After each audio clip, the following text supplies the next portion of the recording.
Tonight, state leaders, lawmakers, and Capitol staff honoring a longtime colleague, friend, and Arkansan. State Senator Gary Stubblefield died this morning at the age of 74. This is a look at the memorial that now sits outside of the Senate chamber. Thanks for joining us tonight at 6. I'm Faith Woodard. And I'm Rolly Hoyt. Stubblefield represented 4 counties in the River Valley in the state Senate for more than a decade. Before that, he served constituents as a state representative. But tonight, people he worked with are remembering him for the person he was outside of politics. Here's Parker Abels.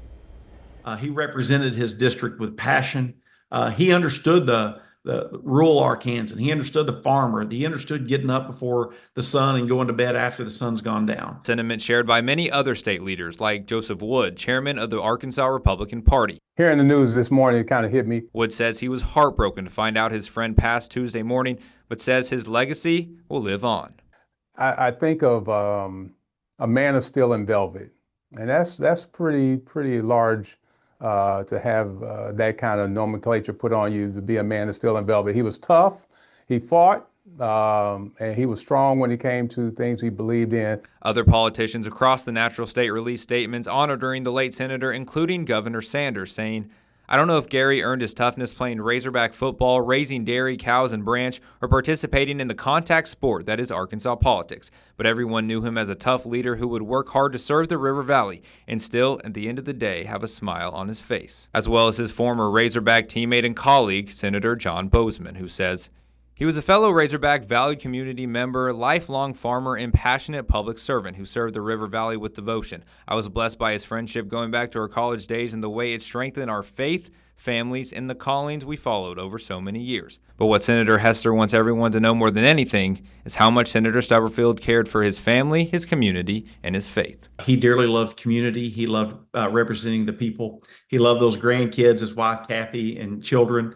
But most of all, he loved Jesus. He was a committed follower of Jesus. He'd given his life to him. So we know today we are celebrating with Gary as he's in heaven. Parker Abels reporting for us there. And just this afternoon, Governor Sanders ordered flags to half staff starting tomorrow. Later, the governor will appoint an interim replacement to serve until the general election next November. Well, good afternoon, and Carter Thweet's out at the Saline County Fair. Beautiful shot out there, lots of blue skies, a few puffy cumulus clouds. That would be the Ferris wheel, something I do not get on. I don't like high places. I don't like tall people either. Well, I do like tall people. I'm just kidding. I'm only kidding. I do not like the Ferris wheel, that's for sure. Saline County Fair forecast. Here we go, folks. If you're planning on making an appearance, 87 tomorrow, 90 Thursday, partly cloudy, 92 on Friday. It is going to be very warm and toasty, but it will get cooler for the weekend. But we've got rain chances in the forecast for your Saturday. Outside currently, there are a few spotty showers and rumbles of thunder, mainly in northern Arkansas. 1 or 2 showers may pop up here before the sun sets this evening. We're not expecting a whole lot of rain out of this, but the upper levels are still active. Got a little disturbance moving on through. 86 Little Rock. 75 in Harrison. It's 86 Texarkana, Monticello, 89. 3-day forecast in Benton. It's going to be warm here in Little Rock. It's going to be warm. Our temperature could be as hot as 92 on Friday, but then it comes crashing down. We've got to talk about rain in the forecast for Saturday, and that may impact the Red Wolves and Razorbacks here at Little Rock at War Memorial Stadium. Back to you. Tom, thank you. The Missouri woman accused of kidnapping and killing an Arkansas woman and her unborn baby is deemed fit to stand trial. Earlier today, a judge in Benton County set a trial date for Amber Waterman after she underwent a mental fitness exam due to a reported lesion on her brain. Waterman was sentenced to life in prison last year after entering a guilty plea in the federal case against her for Ashley Bush and for her unborn baby's death in a plot to raise the child as her own. She'll now stand trial here in Arkansas, which will include a death penalty qualified jury. That trial is set for April 7th. We're also working to learn more about this weekend's deadly boating crash on Lake Hamilton in Hot Springs. 3 people died, with 3 others sent to the hospital after the collision late Sunday night. Searchers found 1 victim that night, with divers finding 2 more yesterday afternoon. Now, wardens with Arkansas Game and Fish are leading the investigation into what happened. They've got a special reconstruction team that specializes in boat crashes. And THV11's Catherine Rolly will continue to follow this story. She's going to hear from some friends of the victims coming up tonight at 10. Shelves are emptying tonight across Arkansas. Stores are pulling vape products now banned under state law. Act 590 is designed to shut down the use of disposable vapes that slip past federal rules. THV11's Maya Ellison shows us what the crackdown looks like inside one Central Arkansas shop. What are y'all looking for?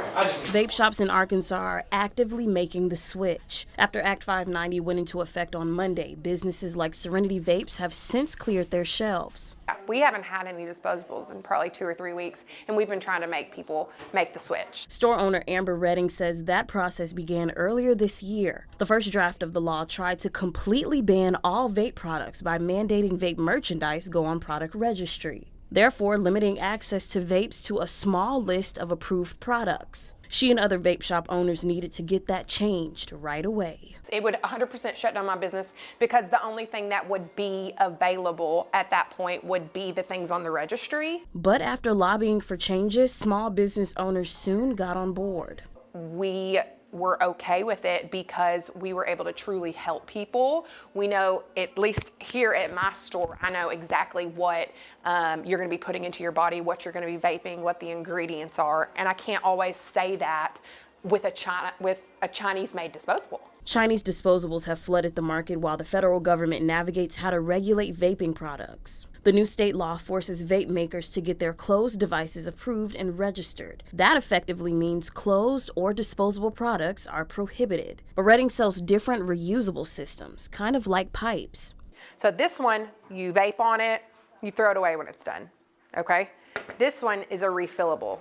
You see that open system device? That's why we're still able to carry this, is because we refill this. The manufacturers you see on your screen have since been approved by the Arkansas Tobacco Control as of August 28th. For Redding, she says she's heard the arguments from customers, but explains that this law still allows for a safer alternative to cigarettes that she hopes one day gets people to quit tobacco and off nicotine. So we have a 50 milligram juice, and then we're also going to have a 35 milligram juice. And some of them we have as low as 24 or 18 milligrams. So you don't have to stick with that same amount of nicotine when you switch to a pod system. For THV11 News, I'm Maya Ellison.